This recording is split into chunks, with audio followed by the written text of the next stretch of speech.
வேலுண்டு வினையில்லை மயிலுண்டு பயமில்லை கந்தா கடம்பா கதிர்வது வேளா.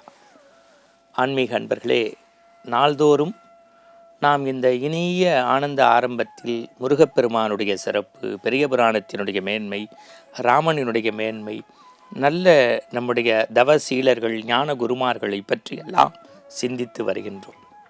அந்த வகையில் அண்மையில் நாம் தைப்பூசத்தை ஒட்டி, இந்த மாதம் உங்களுக்கு தெரியும் 25ஆம் தேதி தமிழகமே கோலாகலமாக கொண்டாடிய ஒரு திருவிழா தைப்பூச பெருவிழா. அதுவும் தமிழ்க்கடவுள் முருகப்பெருமானுக்கு தைப்பூசம் என்றால் அது பழனியாக இருந்தாலும், பழமுதிர்ச்சோலையாக இருந்தாலும், சுவாமிமலையாக இருந்தாலும், திருத்தணியாக இருந்தாலும், திருப்பரங்குன்றமாக இருந்தாலும், நம்முடைய சூரசம்ஹாரம் நடைபெறக்கூடிய திருச்செந்தூராக இருந்தாலும் கோலாகலமாக இருக்கும். அதுவும் பழனி தைப்பூசத்திற்கு தனி மரியாதை உண்டு. அந்த வகையில் நாம் தைப்பூசத்தை மையப்படுத்தி வீரத்தினுடைய விளைநிலமாக இருந்தக்கூடிய, விண்ணை முட்டக்கூடிய கோபுரம் அமைந்திருக்கக்கூடிய காளையார் கோவிலுக்கு மிக அருகாமையில் இருக்கக்கூடிய நம்முடைய சிவகங்கை சீமைக்கு சென்றிருந்தோம்.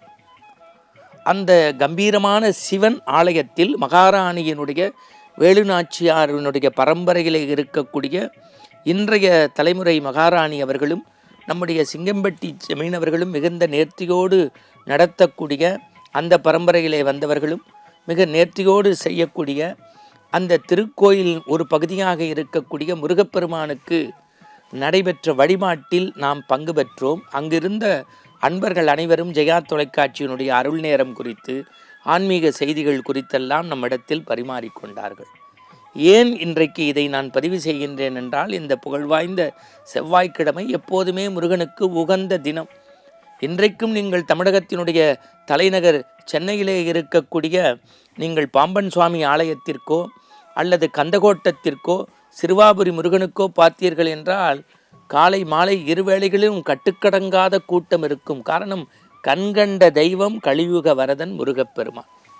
இந்த யாத்திரை என்பது தமிழ் சமூகத்தில் எப்படி நாம் சபரிமலைக்கு யாத்திரை செய்கின்றோமோ, இன்னும் கேரளத்து மக்கள் எப்படி நாள்தோறும் நாராயணியம் படித்து அங்கே எல்லாம் வல்ல கிருஷ்ணனுக்கு நேவேத்தியம் பண்ணி எல்லா பணிகளையும் மேற்கொள்கின்றார்களோ, அதுபோல தமிழ் சமூகம் முருகப்பெருமானுக்கு செவ்வாய் தோறும் பூஜை செய்வது, பங்குனி உத்திரம், தைப்பூசம், கிருத்திகை விரதம் என்றெல்லாம் இருந்து தங்களை தூய்மைப்படுத்தக்கூடிய ஒரு நிகழ்வாக பார்ப்பது முருகப்பெருமானை.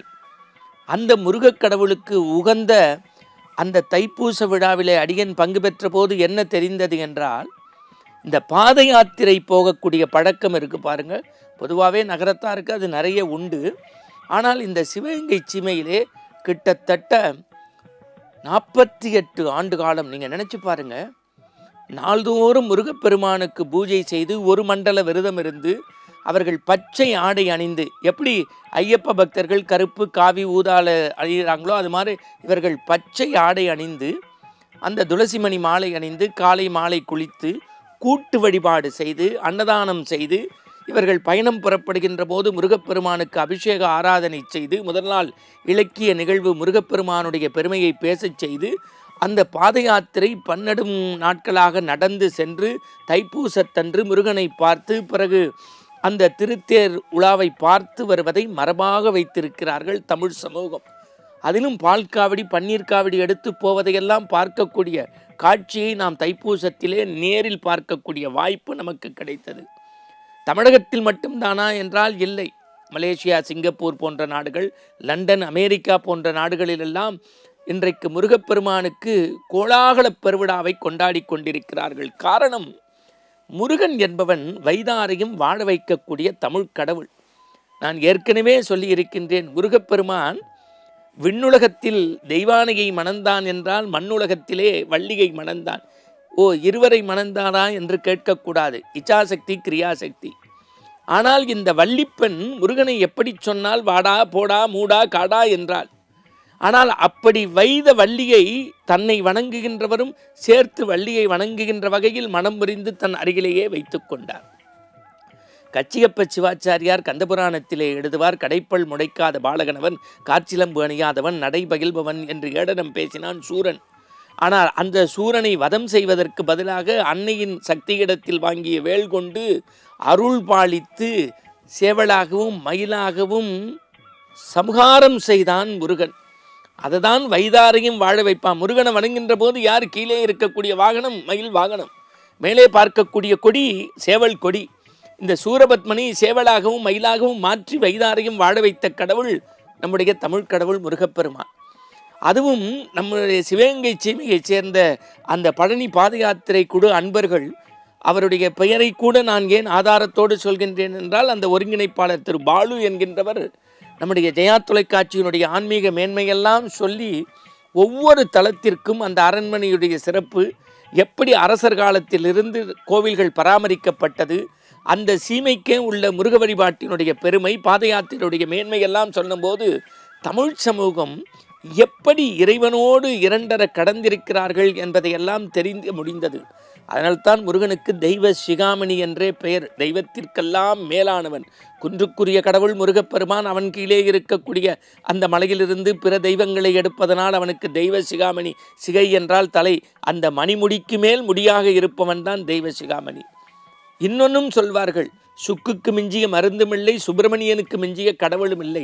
அப்பனுக்கே பாடம் சொன்ன சுப்பன் நம்முடைய முருகப்பெருமான். காரணம், ஓம் என்கின்ற பிரணவ பொருளுக்கு விளக்கம் தெரியாத போது பிரம்மனை தலைகுட்டி சிறை வைத்து வயலெடுக்க வந்த நந்திதேவரிடம் இல்லை என்று சொல்ல, பிறகு சிவபெருமானே வந்தபோது பிரணவ மந்திரம் உங்களுக்கு தெரியுமா என்று சிவன் கேட்க, நான் சொல்ல வேண்டுமென்றால் நீங்கள் மாணவர் நிலையில் கைகட்டி வாய்ப்பொத்தி கேட்க வேண்டும் என்று சொல்ல கீவாஜா எழுதுவார், சிவனின் இரு செவி குளிர தாய் தந்தை மகிழ. ஏன்னா ஒரு பாகம்தான் சிவன், மற்றொரு பாகம் பார்வதி.